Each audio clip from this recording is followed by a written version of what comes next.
So if you're angry, everybody's telling you're fat and that's why you're funny. They're laughing at you. You're angry about that. You're hungry because apparently you're fat. That means you need to be eating too much. There could be nothing else going on in there. And finally, you're horny because apparently because you're fat, all the men look down on you and nobody wants to, even spend 5 minutes with you. That's what the visual of the plus size woman was for a very long time in the part of the world that I am in. It was hilarious. And after that, I said, I don't want to do this. This doesn't feel right to me because I'm so much more than just this. I'm very creative. I'm very imaginative. I'm good at doing so many things. And you want to put me in this tiny little box so that you become happy about it. I'm sorry, I'm not doing it. And I ran away. Wow. It's like being seen for the shell, isn't it? Just not like the soul. Like, I find that very few people do this. And it was really taught to me, this one woman that I really, if you knew her story, she would just do this one thing. She would, whenever she went on stage and things, she would go through the back kitchen door and of the big hotels in the conference centers, and she would thank all the wait staff before they even come out. And what she was known for was looking pupil to pupil in your soul, grabbing their two hands and thanking them and asking if they're okay. And he's like, and then she'd be late for a performance because she would be talking to someone in the kitchen, some who started to cry, some confess things to her when she did this. And she would make everybody wait. She counseled this woman, and her name was Mary Pay Ash. And that was, she came from a poor background, and she understood every single person warrants attention, and she only saw soul. She went into pupil to pupil. And I try to do that too, because I think what a great role model, because then you just don't get stuck on what everyone else is doing. And which is what makes everyone feel so lonely. But so, Kit, I think we should show people your before, because there's going to be a lot after that. What do you reckon? Oh boy, I haven't seen it I- so much. No, so I don't know whether you've seen this. I'm not sure if you've seen this since you first had it. It's only one little clip, but I think it's enough to really show how far you've come.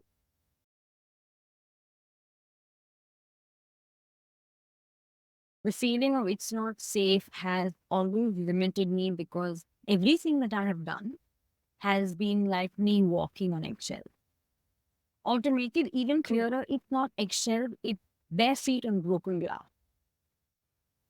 It's very pointed. You have to make sure you're breathing right. You have to make sure you're right. You're eating right. You're smiling right. Everything's got to be right. Because if it's not right, you are full down. You are at a complete disadvantage because people will definitely point fingers.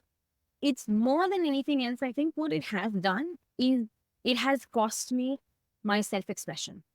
And I think what has created the biggest discomfort with not being safe is even when you meet someone, be it a romantic relationship or just a friendship, you just become a washcloth.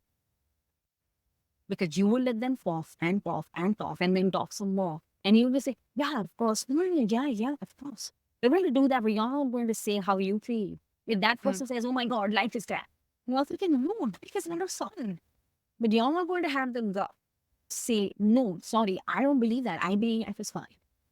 Because you're going to see, oh my God, if I say this, I'm going to lose the potential of making a friend bigger. Wow.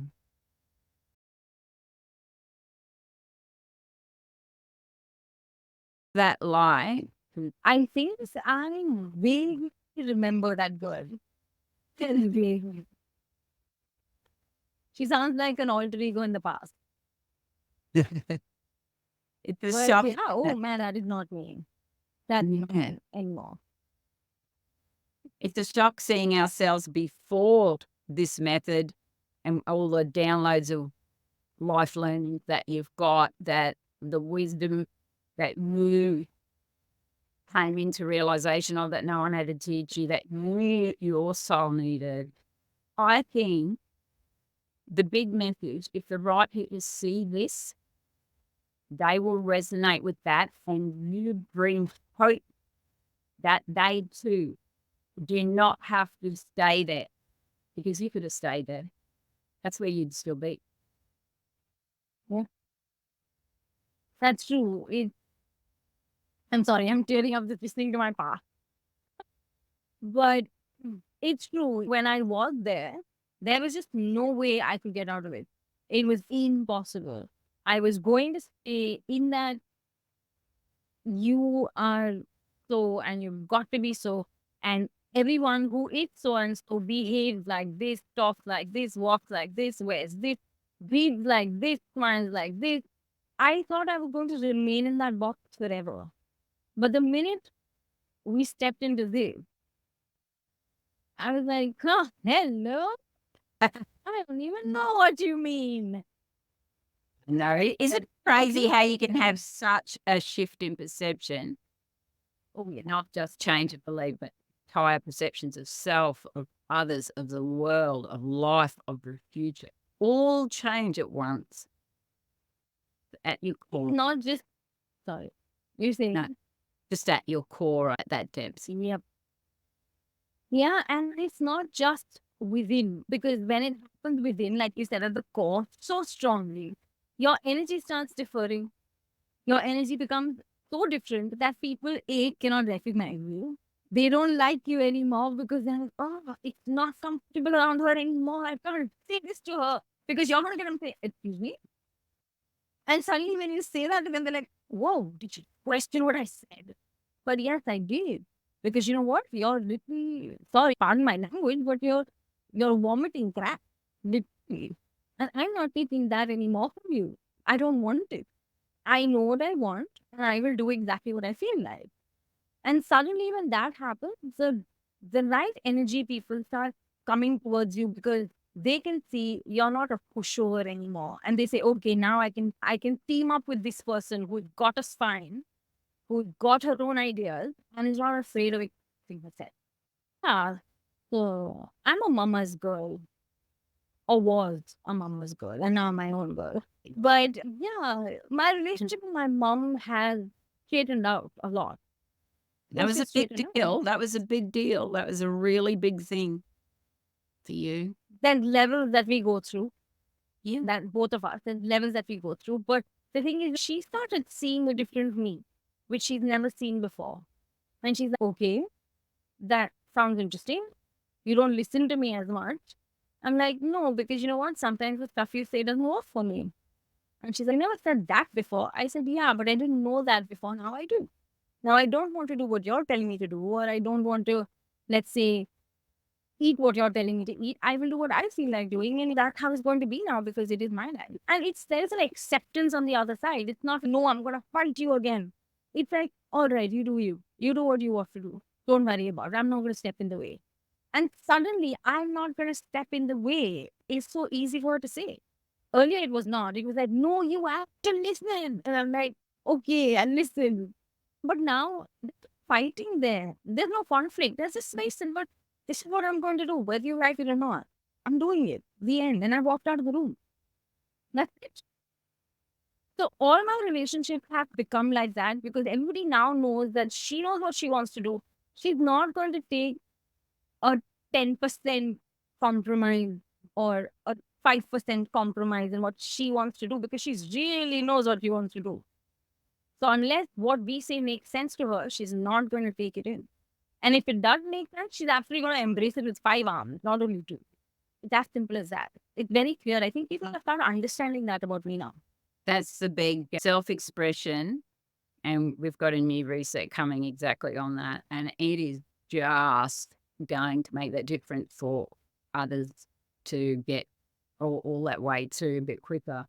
But Pushtiie, so you were like, that was the fight before. Was this person couldn't express because you weren't allowed and you were made wrong and bad. And then that would have weakened your strength to stand in that route and then become what you were meant to become in whole self-expression. So your light, so your soul becoming healed and lighter, and then the light that comes with what I would call spirit. I don't know. You're the one who would know more than me on that. And as far as see, this is what people don't realize about empowered women. You, by merely self-expressing, set women free by you being you. And no two stars are the same, is what I say, because you, and that's not stars as in actor stars. It's every woman, every human being is a star with, or got a life. That's the definition of life. Yep. There's no, so you, yeah, you just being me, darling, is the gift that you bring, and we all have that as our own gift to the world.